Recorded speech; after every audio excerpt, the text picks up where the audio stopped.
Doctor Mukesh Mishra ji,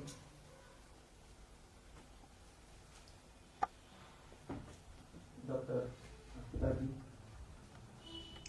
जो यहाँ इस कार्यक्रम में आए हुए, हम पहले ही सम्मानपूर्वक स्वागत किए।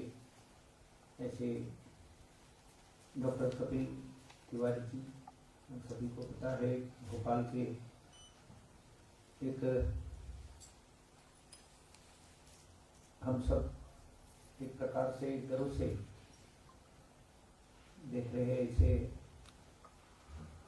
लेखक पंडित कपिल तिवारी जी को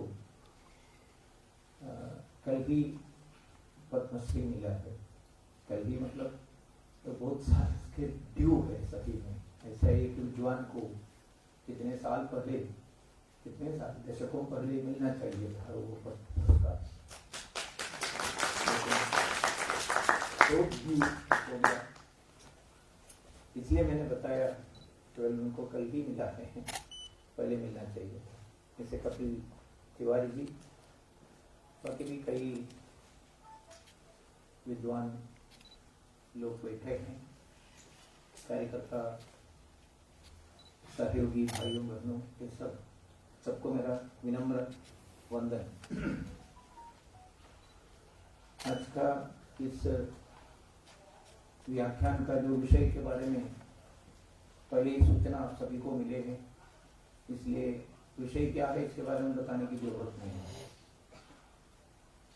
माननीय दत्तोपंत ठेंगड़ी जी, उनके पूरे जीवन, the whole life has been devoted for the establishment of the self food, स्वत्व, भारत के स्वत्व को फिर से अपने विचार के, कार्यकलापों के, सब प्रकार के आयोजनों के केंद्र बिंदु बनाने के लिए उन्होंने कोशिश किया था। शहर में स्वतंत्रता को हासिल करने के लिए स्वजीवन को समर्पण किए हुए एक महान व्यक्तित्व के स्मृति में हम आज उसी स्वत्व के बारे में विचार कर रहे हैं, करने वाला। स्वतंत्रता के बारे में बताने के समय भी हम सभी को मालूम है, we have already achieved our swatantrata, ऐसा हम कहते हैं। लेकिन सही दृष्टिकोण से अगर देखा है तो, ठीक तरह से हम एनालाइज किया है तो, whether we have achieved the real swatantrata of this nation. स्वतंत्रता यानी क्या है? On the basis of our selfhood, हमारे स्वत्व के आधार पर आपका सब प्रकार के मेथोडोलॉजी, जिंदगी के, राष्ट्र जीवन के सभी क्षेत्र का नियामक तत्व अगर स्वत्व बन गया है तो हम स्वतंत्र कर सकते हैं। So if you are analyzing you properly, you can come to the conclusion. Easily हमको वो conclusion पे आ सकते हैं। अभी भी हम अपने राष्ट्र के स्वत्व के आधार पर सब क्षेत्र के पुनर्संगठन या पुनर्व्याख्यान ये किया है क्या, वो आप सोचने का विषय है। शायद इसलिए होगा पूजनीय सरसंघ चालक मोहन जी भागवत ने विजयदशमी भौतिक में ये बात बताया। स्वाधीनता के ये 75 साल, इसका आयोजन एक विचार के, एक तत्व के, एक आइडिया को लेकर चलना चाहिए। We are going towards the swatantrata, from swadhinata, स्वाधीनता से स्वतंत्रता की ओर चलते हैं। बहुत सारे विषयों का उल्लेख करने के लिए हमें नहीं, ज्यादा विस्तार से यहाँ बताने वाला नहीं है। One thing for sure, we haven't decolonized fully.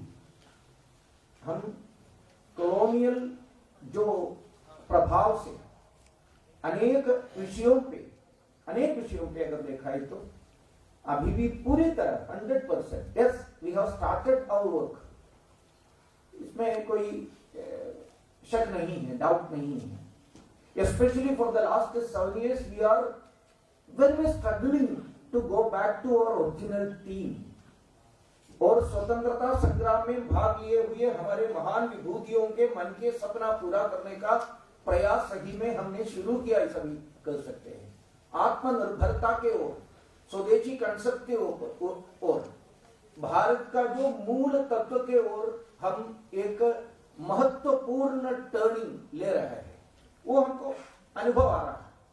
लेकिन फिर भी पूर्ण तरीके से 100% it has not been achieved yet. इसलिए स्वतंत्रता के ये 75 साल, ऐसा हम कहते हैं, स्वाधीनता के 75 या स्वराज 75, this is a journey towards the selfhood from self rule.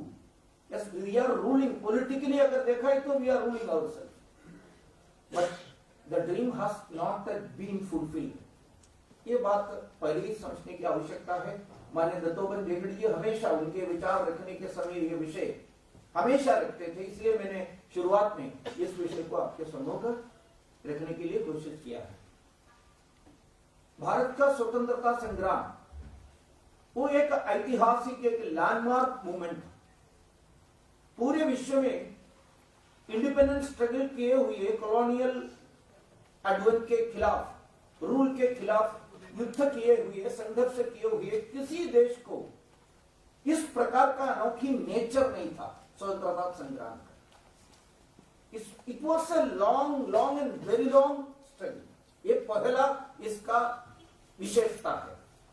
सामान्यतः आज के एक नैरेटिव है, हम सभी को मालूम है, भारत के इतिहास संबंधित और विशेष रूप में स्वतंत्रता संग्राम के इतिहास के बारे में एक विमर्श या एक नैरेटिव, एक आख्यान चल रहा। वो तो हमारे हाई स्कूल क्लासेस के हिस्ट्री बुक से भी आपको पढ़ने को मिलेगा। सभी में एक national movement, Indian independence struggle, और एक रीसेंट फिनोमिनन है। भारत के स्वतंत्रता संग्राम यानी भारत के अंदर इंडिया का बोध आने के बाद ही शुरू हुआ था। इंडिया बोध कब शुरू हुआ? वो तो अंग्रेजी लोगों की वजह से हमारे अंदर इंडिया का बोध हुआ था। इसलिए without saying it properly they are saying one thing, that actually Britain is responsible for our independence struggle. मतलब भारत के अंदर इंडिया बोध जगाने वाला कौन है? इंग्लिश लोग हैं। कब से उन्होंने शुरू किया? जब इंग्लिश लोग इधर आए। क्यों आए? ये भी एक नैरेटिव का हिस्सा है। जाने अनजाने हम भी रिपीट करते हैं वो बात, यानी वो लोग ट्रेड के लिए आए हैं, वाणिज्य के लिए, व्यापार के लिए आए। हम भी कहते हैं व्यापार के लिए आए, बाद में सत्ता उनके हाथ में गया, ऐसा हम भी करते हैं। कितने मात्रा में पूर्ण सच है वो? आप अगर गहराई से अध्ययन किया है तो मालूम होगा, okay, trade was also a purpose of their coming और देयर इन्वेजन। भारत में आने का एक कारण होगा, लेकिन पूर्ण कारण वही नहीं था। अगर वो पूर्णतया सच है तो what was the relevance of Tordesillas treaty? 1495 में स्पेन और पोर्टुगल, दो मेजर क्रिश्चियन कंट्रीज को एक मेज के दो, टॉर्डिसेलस स्पेन का एक शहर है, वहां बुला के पोप ने क्यों बात किया दोनों को? Asif it was his own property और हिज हेरिडिटरी प्रॉपर्टी। पूरे विश्व, पूरे पृथ्वी उनका ही संपत्ति, ऐसा समझकर उन्होंने बताया वेस्ट के तरफ आप जाओ, ईस्ट के तरफ आप जाओ। वेस्ट के तरफ जो स्पेन, ईस्ट के तरफ पोर्टुगल, ये दोनों शक्तिशाली माइटी अंपायर्स थे। So what was the role of मार्पापा और pope in this whole this affairs? Trade है तो किसी एक विश्व व्यापी किसी ट्रेड कंपनी इसका अध्यक्षता करना चाहिए, तो रिलीजियस चीफ का क्या काम था उसमें? So it is quite clear that ये दोनों शक्ति ईस्ट और वेस्ट के तरफ पूरे पृथ्वी को, पूरे भूमि को, पूरी धरती को उनके कब्जे में लाने के लिए वो उनका प्रयाण शुरू किया with the help of the religious clergy. Clergies को लेकर, पुरोहित लोगों को लेकर, क्या ट्रेड और पुरोहित के बीच में क्या मतलब है? रिलीजियस टेक्स्ट एंड ट्रेड का क्या मतलब है? But it has been done on that line. It is for sure. Now it's a time for us to say the spade is spade. Spade को स्पेड बुलाने का हिम्मत हम अपने अंदर लाने की आवश्यकता, इसलिए मैं बता रहा हूं। It is not necessary for me to conduct next election. So I can say clearly that that was the real purpose of this colonial adventure. Bharat की तरफ आने के लिए वो लोग ये भी बता रहे this is also part of the narrative. मैंने अक्सर इसका रिपीट करते रहते हैं। वो लोग इधर ट्रेड के लिए आए, trade is a give and take policy. कुछ बातें हमके लिए भी फायदा में है, उनको भी फायदा है, कुछ बेचने के लिए भी है, कुछ लेने के, that's trade. So they came for our benefit, okay, हमारे बेनिफिट के लिए भी वो आए हैं। लेकिन आने के बाद उनको क्या पता चला, भारत इतना बर्बर देश है, वो समझ में आ गया। यहां सिविलाइजेशन नहीं है, संस्कृति नहीं है, आपस में लड़ने वाले, वस्त्र ठीक तरह से पहनने के लिए भी नहीं आते हैं, देयर इज नो मोरालिटी।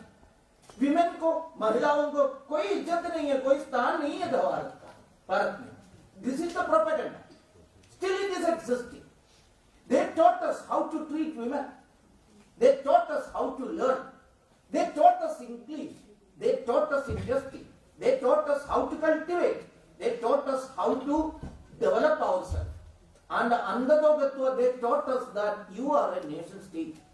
आप एक नेशन, ऐसा बिखरे हुए समाज नहीं है भैया, आप एक देश है, नेशन स्टेट है, okay. Then all of a sudden we came to know that we are India.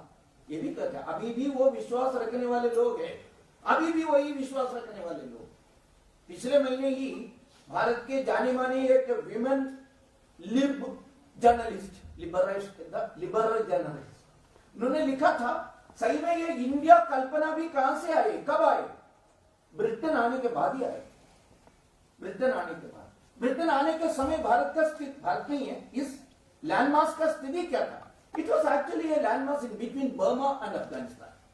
No name of India was there at that point of time। ऐसा कहा है, एक ट्विटर पे एक ट्वीट भी डाला, मेरे एक अच्छे दोस्त ने इसका उत्तर दिया, इसलिए होगा ब्रिटेन जब आने के समय उनका कंपनी का नाम उन्होंने ऐसा दिया, British East Burma to Afghanistan company, Burma to Afghanistan company. You know, उन्होंने जो कंपनी बनाया इसका नाम ब्रिटिश ईस्ट इंडिया कंपनी था। लेकिन ये महती बता रही है, at that time it was only a landmass in between Burma and Afghanistan. They came to such a landmass and they gave the idea that you are India। इसलिए बिना पूछकर वो मेरे फ्रेंड ने पूछा, वो ब्रिटिश ईस्ट इंडिया कंपनी का मतलब क्या है? ईस्ट इंडिया कंपनी है। उसके पहले डच आए, उनका भी कंपनी का नाम डच ईस्ट इंडिया कंपनी था। पोर्चुगल ने भी कंपनी बनाया था, उसका भी नाम में इंडिया है। कहां से आया इंडिया? इंडिया छोड़, हिंदुस्तान नाम नहीं था उस समय भी, हम एक राष्ट्र था। मान्य दत्तोबन ठेंगड़ी जी राष्ट्र ऐसा पूजनीय गुरु जी गोलवलकर जी का एक किताब का जो एक इंट्रोडक्शन लिखा था, वो इंट्रोडक्शन उन्होंने स्टार्ट कर रहे थे वेद के महत्वपूर्ण एक श्लोक बताकर। अब सभी को मालूम है, कितने बार आप लोग सुने होंगे वो श्लोक, भद्रमिच्छन्द ऋषयः सुरविद तपो दीक्षामुपसेदुरग्रे ततो राष्ट्रं बलमोजश्च जातम् तदस्मै देवामुपसन्नमन्तु। सभी देवताओं ने जिन राष्ट्र के आराधना करते, कौन सी राष्ट्र? जिस राष्ट्र के पूर्वजों ने, सन्यासी संत लोगों ने, तपस्वियों ने तप किया। काय के लिए तप किया?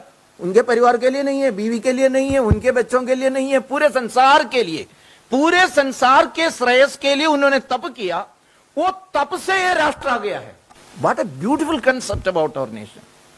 इसलिए हमारे यहां के समाज उस समय से लेकर अभी भी सोचते हैं सर्वे भी सुखिनः सन्तु, सर्वे सन्तु निरामय। एक कंसेप्ट उनको मिला, राष्ट्र निर्माण के मूल कारण से मिला है। राष्ट्र निर्माण का मूल कारण हेतु क्या था? पूरे विश्व के सच्चाई, भलाई, श्रेयस, the total welfare of the whole humanity, not only humanity. पेड़ पौधे, कीट, पर्वत, नदी, सबके भलाई के लिए उन्होंने तप किया। वो तप से ही राष्ट्र का निर्माण हुआ था। भारत के अंदर मैंने जो बताया था उस प्रकार के लिबरल इंटेलेक्चुअल से, they are very much active in how to divide this nation as early as possible. Bharat को कैसे अनेक टुकड़ों में बांट कर सकते, इसलिए बहुत सारे आइडियाज उनके मन में, वो आइडिया के लिए बहुत माहिर है वो लोग। एक बार ऐसे विचारकों को पूछा, इस राष्ट्र, इस कंसेप्ट कब आया भारत में? वो व्यक्ति, जो मैं क्यों नाम नहीं बताना, मेरे केरल का पहला मुख्यमंत्री थे, शीर्षस्थ बुद्धिजीवी कम्युनिज्म के, ये मस्त नंबूदिरी पार्ट। ये मस्त नंबूदरी पाठ एक एडिटर भी था एक उनके एक वीकली में।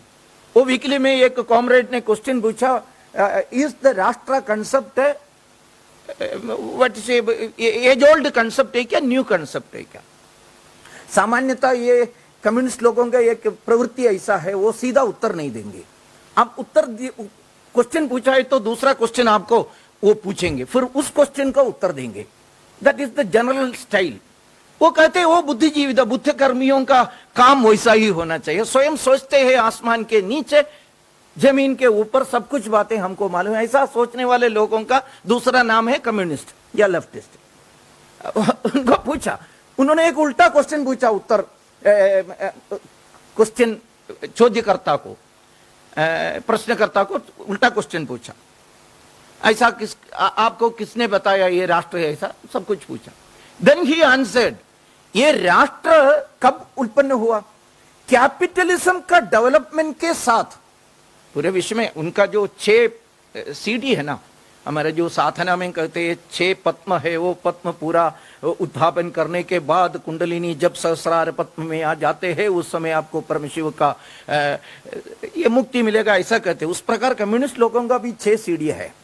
6 सीढ़ी में पहले तो स्लेव ओनर का जो व्यवस्था थी, उसके बाद बुर्शवासी आए, उसके बाद ऐसा ऐसा करके कम्युनिज्म, सोशलिज्म, कम्युनिज्म, ऐसा 6 सीढ़ियां हैं।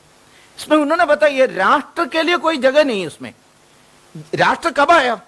कैपिटलिज्म का जो डेवलपमेंट हुआ था, वो कैपिटलिज्म, प्रिमिटिव कम्युनिज्म से, स्लेव ओनर रिलेशनशिप से, बुर्शवासी से, उससे कैपिटलिज्म आ गया। कैपिटलिज्म के कम्युनिज्म के तरफ वो चेंज होने के बीच में आए हुए एक बाई प्रोडक्ट है नेशनलिज्म। राष्ट्रवाद आने एक बाई प्रोडक्ट है। सही में बजी बनाने के लिए कोशिश किया था, लेकिन बजी के साथ साथ तेल में कुछ ऐसा कुछ छोटे छोटे ये मिलते हैं ना, उस प्रकार बाई प्रोडक्ट है राष्ट्र। सही में बजी कम्युनिज्म है, वो निर्माण के पहले आए हुए बाई प्रोडक्ट है राष्ट्र, ऐसा उन्होंने उत्तर दिया है। इस प्रकार है महिला का भी उनका ट्वीट। वो कहते हैं इंडिया कंसेप्ट ही नहीं था, इंडिया बाद में आया था। Is it correct? नहीं, भारत पहले से ही समुद्र पर्यंत एक राट था। पूरे विश्व के भलाई के लिए तब किए हुए ऋषि मनीषियों के वो जो तेज से राष्ट्र का निर्माण हुआ था, उस राष्ट्र तब से लेकर है। But it was not nation state, it was राष्ट्र। इसको राष्ट्र कहते हैं। नेशन और राष्ट्र अलग टर्म्स है, दोनों अलग है। There are so many untranslatables. Rajiv Malhotra ji कहते हैं ना, there are so many untranslatables. Translate कर नहीं सकते बहुत सारे भारतीय शब्द, उस प्रकार का ये शब्द है राष्ट्र। फिर भी हम मेन पॉइंट पे जाएंगे। भारत में नेशन स्टेट का अवबोध भी देने वाले ब्रिटेन है, ऐसा एक सोच भी है।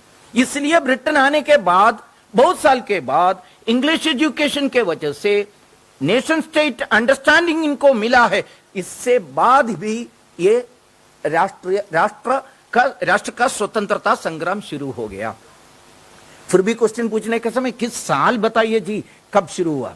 कुछ लोग कहते हैं 1885 में एक पॉलिटिकल ऑर्गेनाइजेशन शुरू हुआ, तब से लेकर ये शुरू हुआ था, क्योंकि वो इंडियन नेशनल पार्टी है। बीच का क्या है मैं नहीं बताऊंगा, वो तो अंग्रेजी व्यक्ति ने ही बनाया था यहां से सेफ्टी वाल। 1885 में शुरू हुआ है क्या भारत का स्वतंत्रता संग्राम?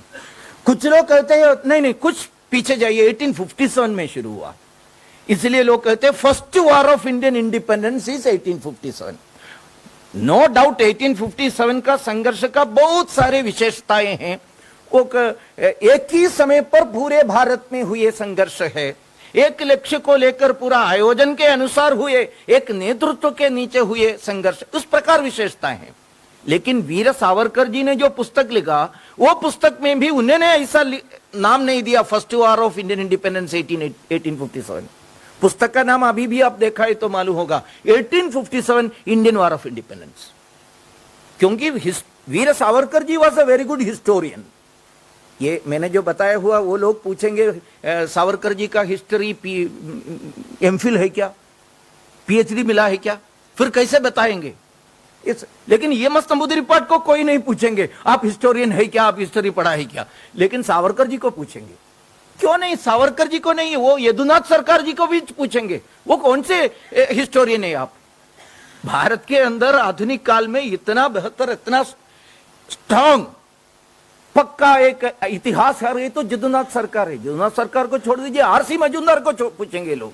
आरसी मजूमदार भी उनके कल्पना के अनुसार हिस्टोरियन नहीं है, क्योंकि उनके कल्पना के एक चौखट है, उन्होंने एक स्क्वायर बना के आपको दिया है, उसके अंदर जाकर बैठना चाहिए। उसमें क्या क्या है? भारत एक राष्ट्र नहीं, ऐसा बताना पड़ेगा। भारत एक आधुनिक काल में हुए एक राष्ट्र है, ऐसा कहना पड़ेगा। सो भारत के ऐतिहासिक जो मैंने बताया, यह संघर्ष कब शुरू हुआ?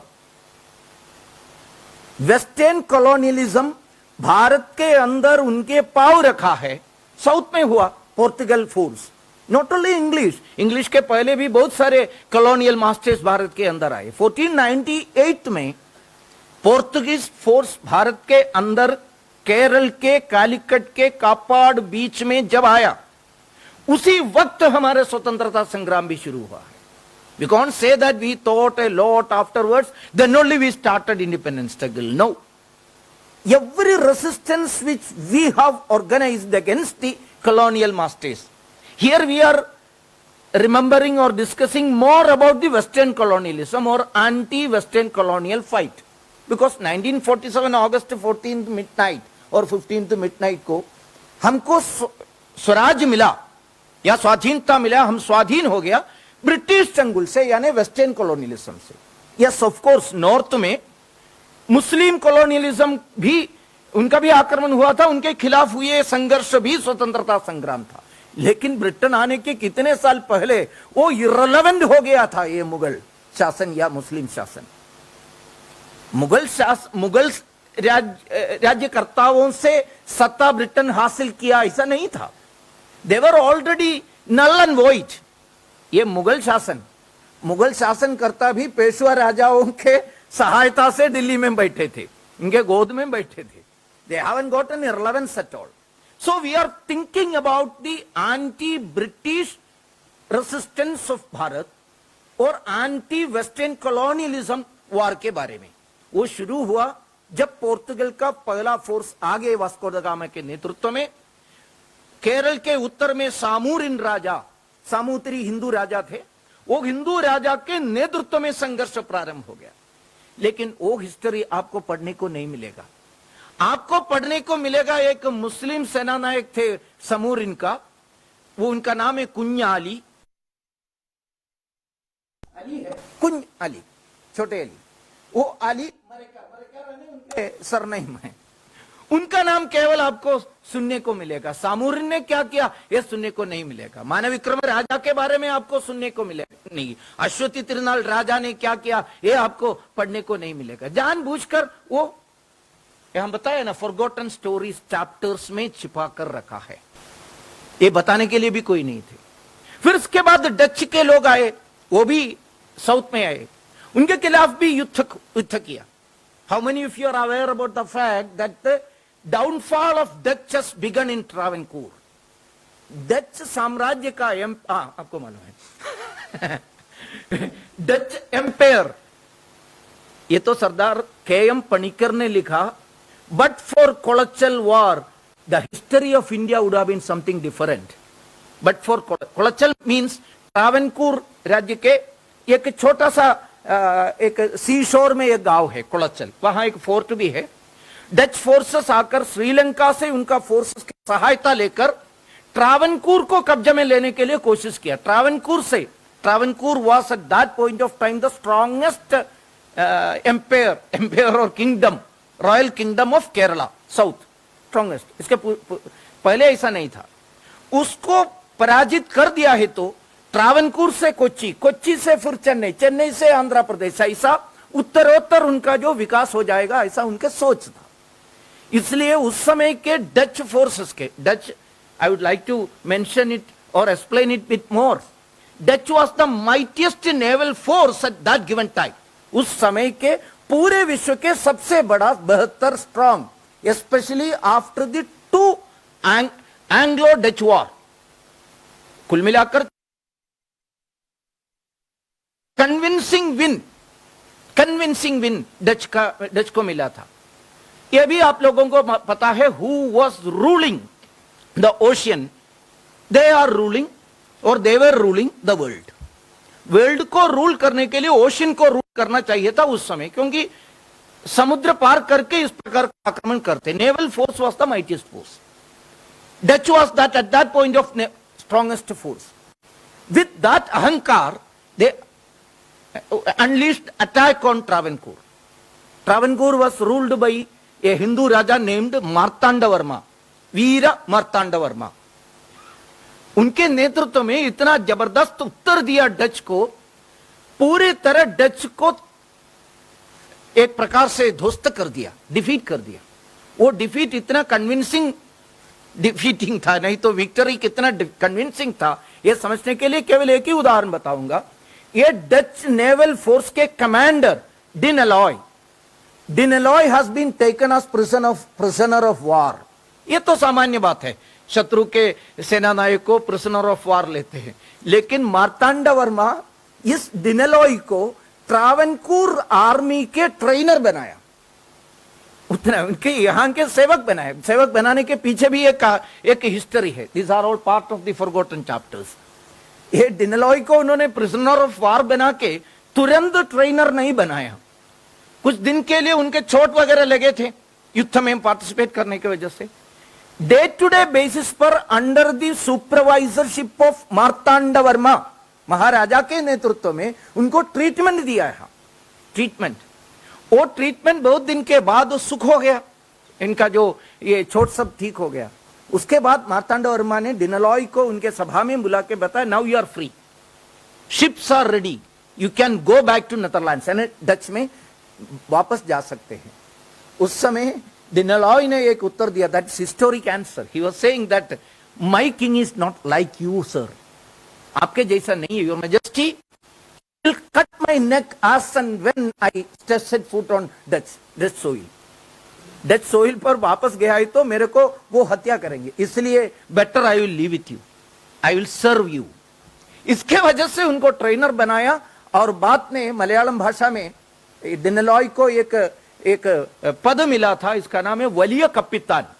वलीय means great, Kapitan means captain. उसे एक प्रकार से नेवल कमांडर, ट्रावनकोर फोर्स के नेवल कमांडर बन गया था.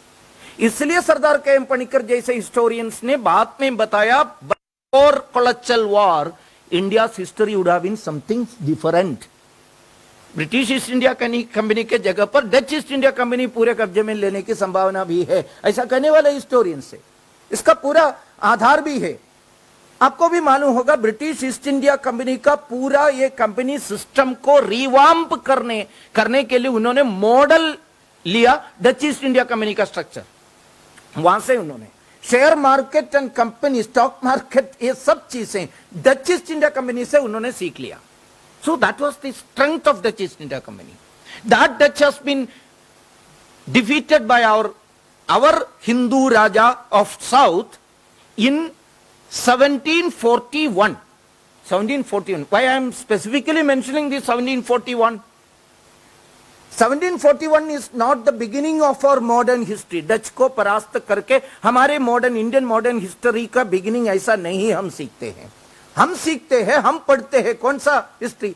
1757 में कुछ हुआ है, पलाशी में कुछ हुआ है, ऐसा लोग कहते हैं कुछ लोगों ने लिख कर रखा है. What happened in 1757? They are saying that पलाशी में युद्ध हुआ. किसके बीच में? ब्रिटेन और Sirajuddaulah. So Sirajuddaulah was the icon of our Indian independence struggle. Britain के खिलाफ युद्ध किया और पराजित हो गया. तब से लेकर ब्रिटेन एम्पायर का स्थापना हुई. Is it correct? इसलिए मैंने शुरुआत में कहा, हम लोग जरा हिम्मत से स्पेड को स्पेड बुलाने का एक ताकत दिखाना चाहिए, धैर्य दिखाना चाहिए. What was actually Plassey war? जरा एनालाइज करें. कितने घंटे के लिए प्लासी वॉर हुआ था? मियर 11 आवर्स. एक दिन पूरा, 24 आवर्स भी नहीं हुआ था, 11 आवर्स. इस 11 आवर्स के प्रिलिमिनरी आवर्स में ही ये कायर सिराजुद्दौला युद्ध स्थली छोड़कर भागे. क्यों? दूसरा एक सैन्य बना के फिर युद्ध करने के लिए नहीं है, बीवियों को लेकर पलायन करने के लिए. उनके पैलेस के ऊपर ब्रिटेन आक्रमण करके उनके संपत्ति कब्जा में ले नहीं सकेगा। इस दृष्टि पर पूरे संपत्ति सोने ज्वेल सब बड़ा बड़ा दौरी में फिल करके इस बीच में बेचारा, ऐसा भी हिस्टोरियंस कहते हैं, बेचारे वस्त्र पहनने के लिए भी भूल गया था, नंगे भागे। That is Siraj-ud-Daulah.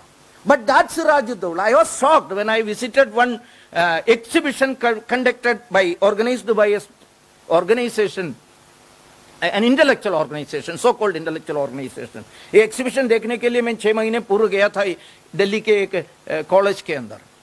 वो प्रवेश करने के समय भारत के स्वतंत्रता संग्राम के या स्वतंत्रता पाने के 75th ईयर सेलिब्रेशन से के भाग इस रूप में एक्सिबिशन था। वो एक्सिबिशन का पहला पिक्चर 1757 पलाशी युद्ध, second picture this Sirajuddaulah, and shamelessly those organizations have written a comment, the icon of Indian independence struggle, the true patriot. Who was Sirajuddaulah?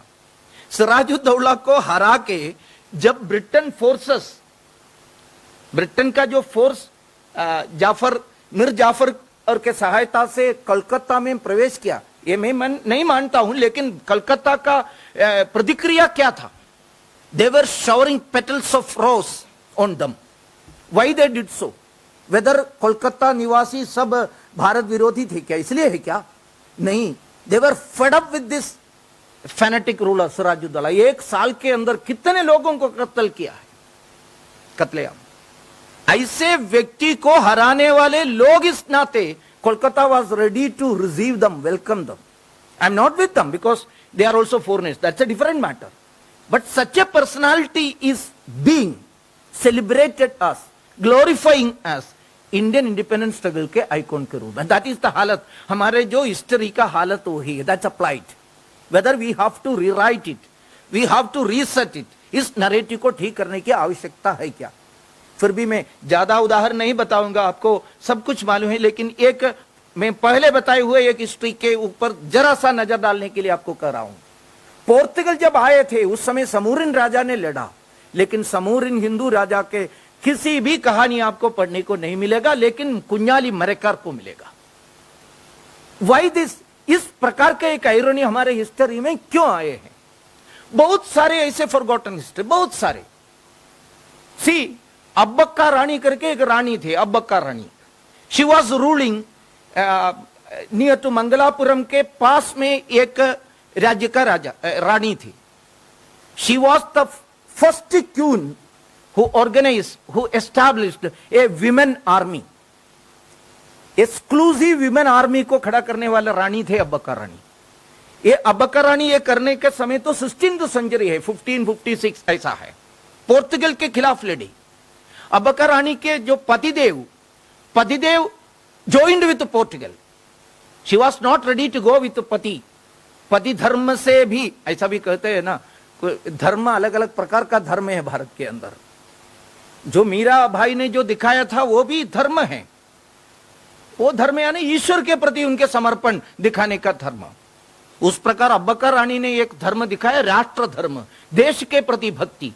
पतिदेव को छोड़ दिया, युद्ध जारी रखी और विमेन फोर्स को भी इकट्ठा कर दिया, कंटिन्यूअस वार किया अब्बक्का रानी ने। इस प्रकार युद्ध करने वाले, ये मैंने इसलिए भी बताया था, इंग्लिश लोगों ने और इंग्लिश से प्रेरणा लेकर हमारे ये ब्लैक साइप्स लोग हैं ना, ब्लैक व्हाइट मैन्स, वो लोग हमारे जो हिस्ट्री हमको सिखाते हैं, वो लोग कह रहे विमेन का लिबर्टी भी इंग्लैंड के कारण हुआ था।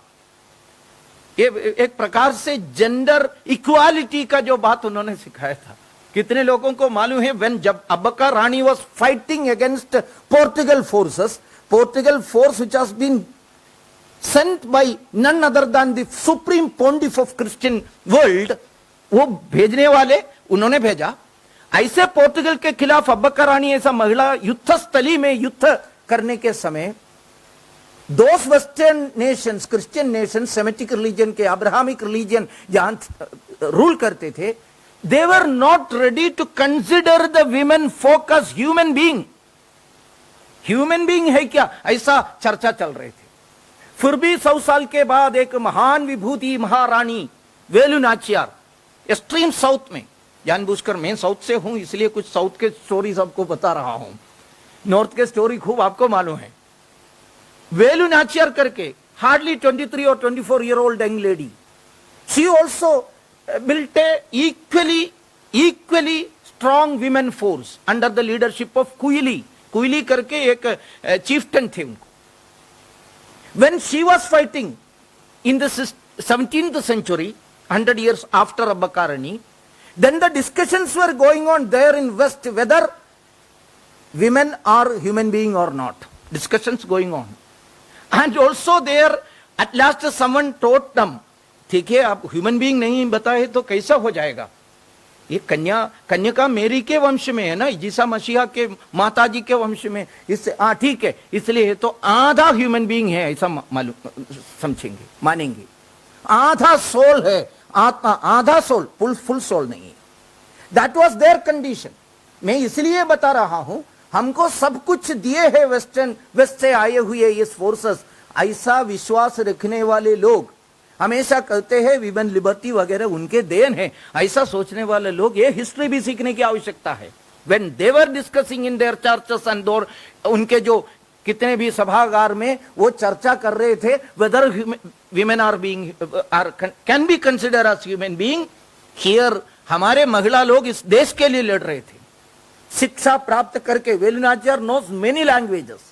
अब्बकर Rani was very much well versed in lot of foreign languages also. They were capable to lead पुरुष लोगों को, मेल फोक को लीड करने वाले लोग थे। ऐसे लोगों ने युद्ध किया है। I don't want to discuss much about all these things, you know. फिर भी नॉर्थ में आ गया है तो रानी चन्नम्मा का युद्ध, महिला लोगों के कितने महिला लोग भारत के स्वतंत्रता के लिए युद्ध किया है। कहां हम सीखते हैं, कहां हम पढ़ते हैं ये सब बातें। Forcefully forgotten, I would like to say, someone has asked us to forgot all those stories. किसी ने हमको आज्ञा दिया, आदेश दिया, ये सीखना नहीं चाहिए। सीखा है तो आपको क्या लगेगा, राष्ट्र के प्रति आपको भक्ति लगेगा, राष्ट्र के जो महान विभूतियों के प्रति आपको आदर बढ़ेगा, वो राष्ट्र को ताकतवर स्ट्रांग बनाने में काम में आ जाएगा। इसलिए आप सीखना नहीं चाहिए। ऐसा था इन लोगों के एक प्रकार से हमको अध्ययन देने की तरीका। अनदर मैटर विच ये नैरेटिव चल रहे हैं, इस नैरेटिव के आधार पर हमको भूलने के लिए मजबूर कर दिया इन लोगों ने। What was another narrative? Bharat के एक प्रकार से उच्च वर्णीय इंग्लिश एजुकेटेड लोगों ने भारत के स्वतंत्रता संग्राम किया। कहां किया? प्रिडोमिनेटली नॉर्दर्न एरिया में, नॉर्थ इंडिया में। अच्छा, आप लोग मध्य प्रदेश के लोग हैं, थोड़ा गर्व का विषय भी है, नॉर्थ के लोगों ने लड़ा है, लेकिन हम भी है इस देश के, साउथ के लोग भी है, नॉर्थ ईस्ट के लोग भी है। वो गलत नैरेटिव के आधार पर भारत अनेक हिस्सों में, भारत एक राष्ट्र नहीं था, उस नैरेटिव आपके सर पर डालने के लिए ये लोग बात बता रहे हैं। प्रिडोमिनेटली एक नॉर्थ इंडियन अफेयर था भारत के स्वतंत्रता संग्राम। इसलिए एक भी ऐसा हिस्ट्री का हिस्सा नॉर्थ में सिखाते नहीं है। रानी चन्नम्मा के बारे में, अब्बकर रानी के बारे में, वेलु नाचियार के बारे में, कुइली के बारे में। Who was Kuyili? मैंने ये कुइली का नाम आपको बताया था। When Velu Nachiyar in Sivaganga district का एक किंगडम था, युद्ध करने के समय लगातार युद्ध चल रहे हैं। दो बातें इनके अगेंस्ट में थे, क्योंकि एक British force with all ammunition, gunpowder, everything what not, everything was at there in their control. बीच बीच में हथियार कम हो गया है तो रीइंफोर्समेंट आ रहे, कहां से आ रहे इनको पता नहीं था। एंड सपोर्ट करने के लिए ये मुगल लोगों के एक नवाब थे वहां, आरकोट नवाब के इस्लामिक फोर्स, ये दोनों मिलकर युद्ध कर रहे थे। Everything was against this women, this Rani. At that time उनके जासूसी एजेंसी के जो लोगों को भेज दिया, कुइली ने उनके एक निकट ऐसा एक स्पाई थे, उनको भेजा और पता चला they have got immense quantity of gunpowder and all हथियार stored in a particular fort। वो वहां से लेकर आते हैं। वो ऐसा ही without any destruction, without any sort of destruction, ये ऐसा ही लगे तो रहे तो युद्ध जीतना संभव नहीं है। उस समय Kuili, though, that young lady who was leading the women force took a decision and told them that I am ready to destruct it. You have to synchronize your attack along with. एक भाग से women force आना चाहिए, दूसरे भाग से ये लोग आना चाहिए, वेलुनाचार्य रानी के नेतृत्व में यहां से आना चाहिए, तब तक मैं वो विनाश करूंगा. And that girl bathed in ghee and oil. पूरे शरीर में घी एंड ऑयल, इनफ्लेमेबल मैटर. एक मशाल हाथ में रखकर, just like Bhadrakali, she jumped into that fort and explode herself and explode that total. इसको उन्होंने ध्वस्त कर दिया. एक प्रकार से Kuyili was the first suicide bomber, ऐसा बता सकते हैं. पूरी तरह ध्वस्त कर दिया. एंड उसके बाद रीइंफोर्स करने के लिए आयुध नहीं था, हथियार नहीं था. ब्रिटेन हार गए. And do you know that particular Britain force and Arcot Nawab dared not to reach Shivaganga for 10 years. 10 साल के लिए वेलुनाचार without any destruction, without any disruption, वो वहां राज कर दिया. इस प्रकार के कहानियां histories are being forcefully forgotten and forcefully एक प्रकार से हमारे इतिहास के पुस्तक से हटा दिया है. ये हटाकर हमको एक नया सिरे से एक बात सिखाने के लिए उन लोगों ने कोशिश कर रहे हैं. भारत के स्वतंत्रता संग्राम ज्यादा लंबा नहीं था. It was A north Indian affair. North east में भी आप देखिए कितने संघर्ष हुआ. दोनों ये कॉलोनियल फोर्सेस, मुगल या इंग्लिश फोर्सेस और western forces, they were not able to reach Guwahati. They were not able to control the northeast. That was the courage and expertise they have उन्होंने एक्सिबिट किया है युद्ध स्थली में. नॉर्थ ईस्ट पूरी तरह भारत के हिस्सा इस रूप में रखने के लिए उन्होंने कोशिश किया. All these parts of history is to be are to be taken forward and narrative is to be properly set. Clear narrative. I am not saying that a counter narrative. Counter narrative शब्द भी ठीक नहीं है.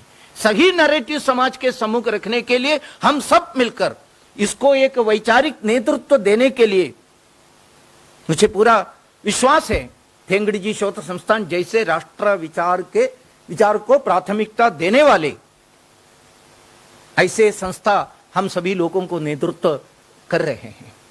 भारत के अंदर ये स्वतंत्रता संग्राम, वो आगे चलने का प्रेरणा क्या थी वो भी बताकर मैं मेरा भाषण समाप्त करूंगा.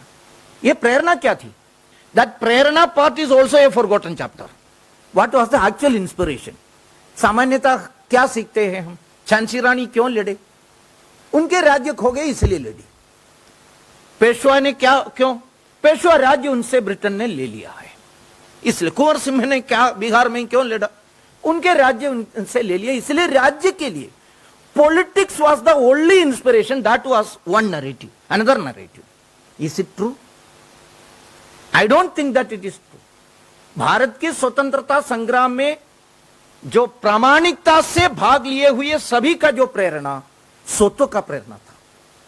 दिस परधर्मी का जो लोग मेरे धर्म के ऊपर, धर्म में नहीं करने के समय केवल रिलीजन की बात नहीं कर रहा. Religion is also a part, no doubt about that, but not only not whole. भारतीयत्व के ऊपर इनका जो विचार थोपने के लिए प्रयास कर रहे हैं, इसके खिलाफ युद्ध हुआ था. इसके खिलाफ. इसलिए पहले से ही, यानी मैं भारत के स्वतंत्रता संग्राम एक लंबा इतिहास है मैंने बताया. वो लंबे इतिहास में इसमें अलग अलग प्रकार के आयामों के अलग अलग प्रकार से हमने युद्ध किया था. अलग अलग प्रकार से. उस सभी युद्ध का जो प्रेरणा भारतीयत्व था, भारत था और स्वत्व था. अगर हमारे अभी बहुत सारे डिस्कशन चल रहे हैं, पॉलिटिक्स नहीं है तो क्या है? मैं बता रहा हूं, राष्ट्रबोध है, राष्ट्रत्व है. ये स्वतंत्रता संग्राम एक प्रकार से ये वेस्टर्न फोर्सेस के खिलाफ, ये कॉलोनियल मास्टर्स के खिलाफ, सही में इसका वैचारिक आधार बनाने वाले हमारे भक्ति मूवमेंट के नेता लोग थे, संत लोग थे, स्पिरिचुअलिटी थी हमारे इस प्रेरणा के. मैं 4 विभूतियों का उदाहरण आपके सम्मुख रखूंगा. ये एक सबसे अच्छा उदाहरण है इसलिए मैं रख रहा हूं. जब ये वेस्टर्न कॉलोनियल मास्टर्स भारत के अंदर सेट फुट किया आया, तब से लेकर ये भक्ति मूवमेंट भी चला। ये भक्ति मूवमेंट से प्रेरणा लेकर भारत के अंदर स्वतंत्रता संग्राम हुआ, ऐसा कह सकते हैं। उसमें 4 लोग, east west north and south के 4 लोगों का उदाहरण मैं बताऊंगा। इसमें से आपको भारतीयत्व का महत्व भी मालूम होगा। भारत इस कंसेप्ट, वेदर वो विमेन जर्नलिस्ट ने जो लिखा है ना, ब्रिटेन आने के बाद इंडिया बहुत आ गया था। I would like to quote Narsinh Mehta of Gujarat. ये 15th सेंचुरी की कहानी है, जिन्होंने वैष्णव जन तो तेने कहिए वो सब लिखे हुए महान भक्ति मूवमेंट का लीडर। वो भक्ति और कृष्ण भक्ति का महान विभूति थे। कृष्ण भक्ति और राष्ट्र भक्ति का क्या लेना देना है, लेकिन उनके फॉलोअर्स के अंदर राष्ट्र भक्ति जगाने के लिए उन्होंने लिखा, भारत खंड भूतलमा जननी गोविंद को गुण गायो रे, धन धन तेनी माता पिता रे, धन धन तेनी माया रे, गोविंद के गुण गायो रे, भारत खंड भूतल मां जननी। भारत ये पूरे भूमंडल के जननी के रूप में उनके भक्ति से प्रार्थना कर दीजिए। कृष्ण भक्ति के साथ साथ ये क्यों कहा? He was seeing the invasion of foreigners. परधर्मी लोग भारत के अंदर आ रहे, वो उन्होंने भी देखा था। नरसिंह मेहता जैसे एक संत पुरुष के सामने कौन सी राष्ट्र एक पराया राष्ट्र है, लेकिन था। नरसिंह मेहता ने बताया भारत इस पूरे भूमंडल के जननी है, हमारे भी जननी है। उस समय इंफॉर्मेशन टेक्नोलॉजी व्हाट्सएप वगैरह नहीं था, लेकिन फिर भी लगभग ये व्हाट्सएप से ये मैसेज नरसिंह मेहता ने साउथ को भेजा, ऐसा लगता है। मेरे केरल के पूंदानम लगभग उसी समय पर कंटेम्पररी मलयालम भाषा में उन्होंने लिखा। मैं केवल मलयालम पढ़ूंगा, आपको मेरे पहले जो अर्थ बताए इसलिए इसका अर्थ कैसे रिलेट होता है देख लीजिए। भारत खंडम ഒഴിഞ്ഞുള്ള भारत खंडम ഒഴിഞ്ഞുള്ള പാരിലെങ്ങുമെഴുതല്ല നിർണയം അത്ര മുഖ്യമായുള്ളൊരു ഭാരതം ഈ പ്രദേശമെന്നെല്ലാവരും ഓർക്കണം। भारत is the सबसे important nation in the whole world. Here only you can attain moksha, mukti. इससे अलावा कोई देश नहीं है। यह बताने की आवश्यकता क्या थी? पुंतानम ही वाज आल्सो ए भक्ति सेंट मूवमेंट थे। लगभग गुजराती से उन्होंने ट्रांसलेट किया हुआ, उस प्रकार से उन्होंने उसी समय, लगभग उसी समय, ही वाज आल्सो कंटेम्पररी, एक प्रकार से 50-60 इयर्स का डिफरेंस है। केरल में उन्होंने लिखा। लगभग उसी समय ईस्ट में गया है तो असम में, वेस्ट का उदाहरण मैंने बताया, साउथ का उदाहरण बताया, वेस्ट में आई मीन ईस्ट में, पूर्व में शंकरदेव भारत भक्ति के बारे में इतना सुंदर कविताएं लिखकर समाज को एक प्रकार से जागृत करने वाला शंकरदेव पूरे भारत में उन्होंने भ्रमण किया है। इस बार लोकमंथन गुवाहाटी में होने वाला है।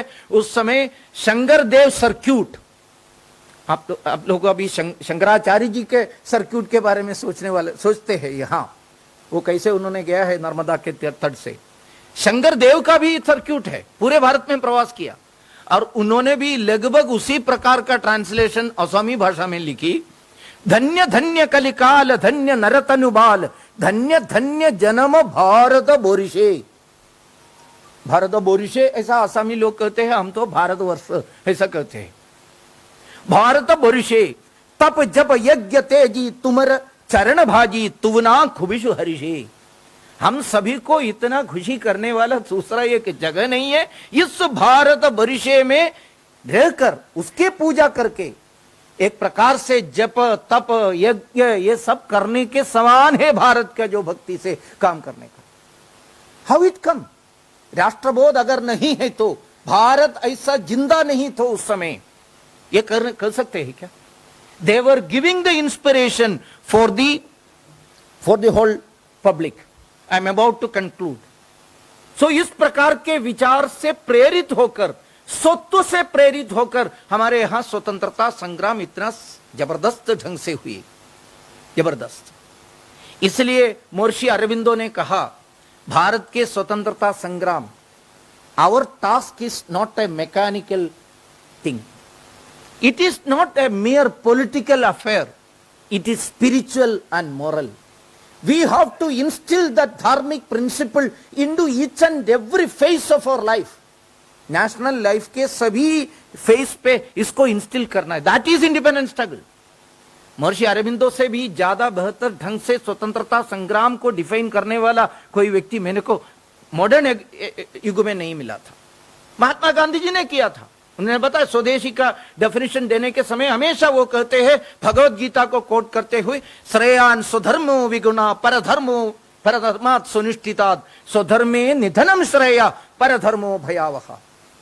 This was his explanation regarding the Swadeshi movement. It is for Swadharma, it is for Svabhasha, it is for Svavesha, it is for anything related to Swa.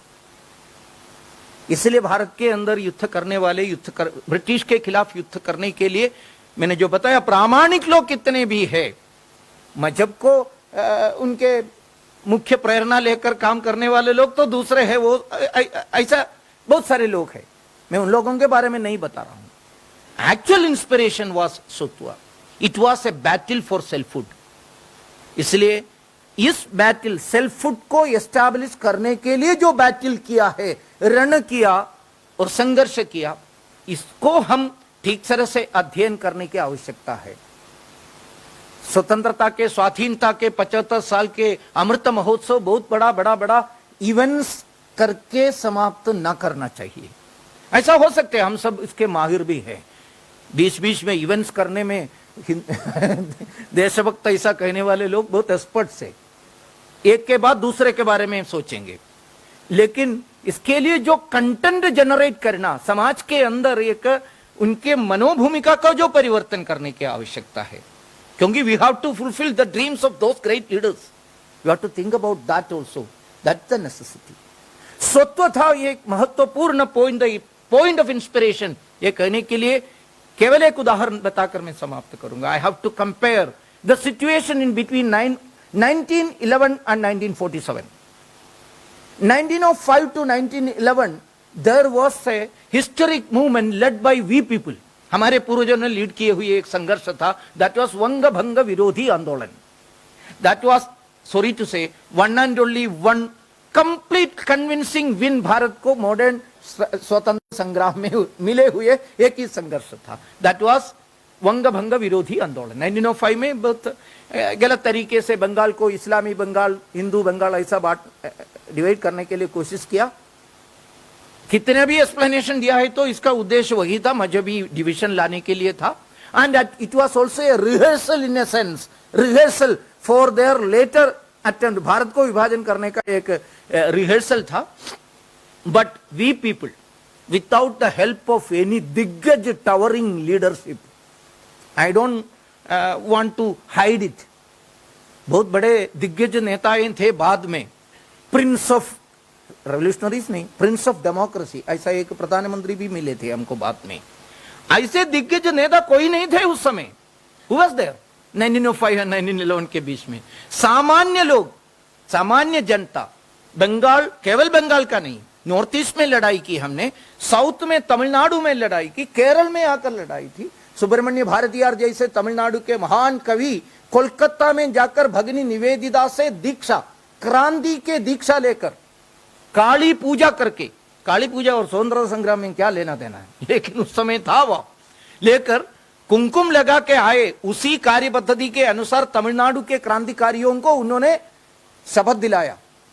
वंग भंग विरोधी आंदोलन में उनको भी खड़ा कर दिया, पूरे Bharat, for a state. At that time, again and again, many of you might have heard from me for 2 or 3 times this fact, but it is to be told more and more times. It is to be repeated. That's why I am saying. See, उस समय Britain का स्थिति क्या था? Britain was such a mighty force which was capable to challenge the whole world alone.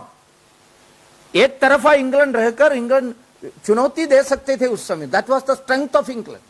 What was our political national movement की हालत उस समय? क्या उस समय कांग्रेस कन्याकुमारी से लेकर कश्मीर तक एक बड़ा ऑर्गेनाइजेशन थे क्या? नेता लोग भी नहीं था, ऑर्गेनाइजेशन भी मजबूत नहीं था. बट स्वत्व को, सेल्फहुड को केंद्र बिंदु बना के भारत के समाज, they never thought that Bengali सुदूर एक राज्य है, वो हम बांटा ही तो हमको क्या है, हमको क्या है. वीर सावरकर जी ने मोपला रेबेलियन के बारे में एक नॉवल लिखा. वो नॉवल का जो टाइटल है मोपला मुझे क्या है, ऐसा, मुझे क्या है, मोपला हुआ है तो मेरे को क्या है, ऐसा लिखा है. उस प्रकार किसी ने सोचा नहीं, सभी लोग भाग लिया. इसके वजह से Britain was strong, we are political organisation के दृष्टि पर हम दुर्बल थे, फिर भी स्वत्व स्ट्रांग था, सेल्फहुड का जो मेंटालिटी स्ट्रांग था।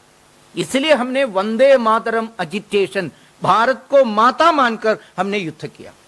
सो नन ऑफ द लीडर्स और even the ordinary participant never thought that हम थक गए हैं, 1 घंटा भी जेल में रह नहीं सकते, ऐसा किसी ने नहीं बताया उस समय। लेकिन 1947 में कुछ लोग बताया, we are old and tired, we can't afford at another hour in a jail, ऐसा बताया है। कौन बताया आप सभी को मालूम है। What happened in between in 1911 and 1947? One and only one thing happened, that is the dilution, forceful dilution or purposeful dilution of Hindutva content, Sotwa content of our independence struggle. जिस नाम से हमने लड़ा वंदे मातरम, इसलिए हमको वंग भंग विरोधी आंदोलन का दूसरा नाम भी मिला, Vande Mataram agitation. That Vande Mataram has been banned from international Congress meetings within 10 years.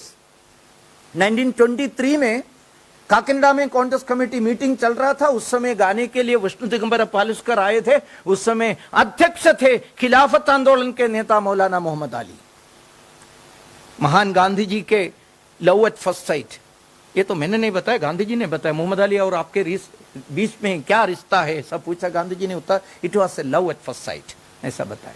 इसलिए होगा भगिनी आनी बसंत जब खिलाफत आंदोलन का जो स्थिति सब देखकर, वहां केरल में आकर, मलबार में आकर देखकर उनके मन में इतना वेदना आई आनी बसंत माता जी को, उन्होंने एक लेटर लिखा and requested Congress people to bring Gandhi ji and his beloved brothers to Calcutta, I mean Calicut, ऐसा लिखा था वो, इसलिए वो शब्द प्रयोग उन्होंने किया था। So that beloved Mohammad Ali was the president. Vishnu Digambar Paluskar Vande Mataram गाने के लिए आए, उन्होंने रोक आउट कर, लेकिन Vishnu Digambar Paluskar was not that easy to crack down. He was such a ferocious, he was such a courageous personality, not only a गायक। सामान्यतः गायक कलाकार, कोई कलाकार है तो मेरे ऊपर गुस्सा नहीं होना चाहिए, सामान्यतः कलाकार थोड़ा भावुक होते हैं, किसी ने आक्रमण करने, ठीक है हम जाएंगे ऐसा कहेंगे, लेकिन Vishnu Digambar Paluskar was not such an artist, he was ready to fight. उन्होंने बताया कौन से गाना गाने के लिए मेरे को यहां बुलाया है, वो गाना गाकर ही मैं जाऊंगा। तुरंत मोहम्मद अली ने क्या किया, यह भी आपको पता है, मोहम्मद अली बॉयकॉट किया वो योग से, बॉयकॉट करके बेचारा जाना चाहिए था, लेकिन वंदे मातरम कहने के बाद वो फिर से एंटर किया। पहले लाइन में आए बैठे हुए किसी दिग्गज नेता ने ऐसा नहीं बताया, मेरे माता को अपमान करने वाला व्यक्ति फिर से प्रेसिडेंट इस रूप में हम बैठना नहीं चाहिए, ऐसा किसी ने नहीं बताया। वहां से लेकर वंदे मातरम आउट हो गया कांग्रेस के मीटिंग से। इंडियन नेशनल मूवमेंट से वंदे मातरम एक पराया बन गया है, एक आउटकास्ट बन गया है। फिर कितना भी कितने अन्य तरीके हैं, एंड इसके साथ साथ कांग्रेस के अंदर कम्युनिज्म घुस गए, बहुत बड़े नेता भी सही में कम्युनिस्ट बन गए। Jawaharlal Nehru was a continuous participant of communist international के कितने भी मीटिंग में, वो मीटिंग में भाग लेकर कम्युनिज्म से प्रेरणा लेकर उन्होंने 1936 लखनऊ एसीसी कॉन्फ्रेंस के प्रेसिडेंशियल एड्रेस जब करते थे, अभी भी मिलते हैं, जरा देख लीजिए, पहला 2 paragraph was in praise of communism and Russia. पूरे विश्व में ऐसा कम्युनिज्म जैसा, रशिया के विचारधारा जैसा कुछ दूसरा विचारधारा नहीं थे, ऐसा बताया 1936 में। लेकिन 10 साल के अंदर नागपुर में बैठकर एक सन्यासी व्यक्ति पूजनीय गुरुजी गोलवलकर ने बताया, communism is defective in theory and destructive in practice. Guruji कभी भी रशिया में नहीं गए थे, अमेरिका भी में नहीं गए थे, लेकिन यहां बैठकर उनको मालूम हो गया कम्युनिज्म क्या है। लेकिन पूरे विश्व को कितने बार घूमे हुए व्यक्ति जवाहरलाल नेहरू ने बताया, communism is the only force which is growing, developing, all others are receding.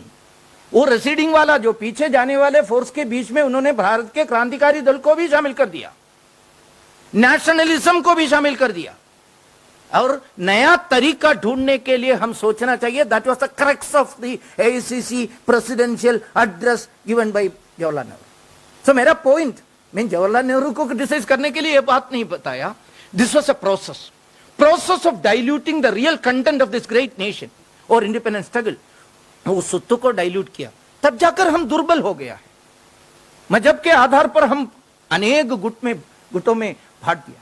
हमको यूनाइट करने का फोर्स इस सत्व या राष्ट्रीयत्व या इसको हिंदुत्व कहते हैं, इसको ही ताकत है हमको यूनाइट करने के लिए। ये आगे विदाउट एनी शेम बेशरम लोकमान्य तिलक ने इसको आगे रखा था, लाला लाजपत राय ने, बिपिन चंद्र पाल ने इसको आगे रखा, इसलिए हमको ताकत मिले ब्रिटेन को हराने के लिए वंगभंग विरोधी आंदोलन में।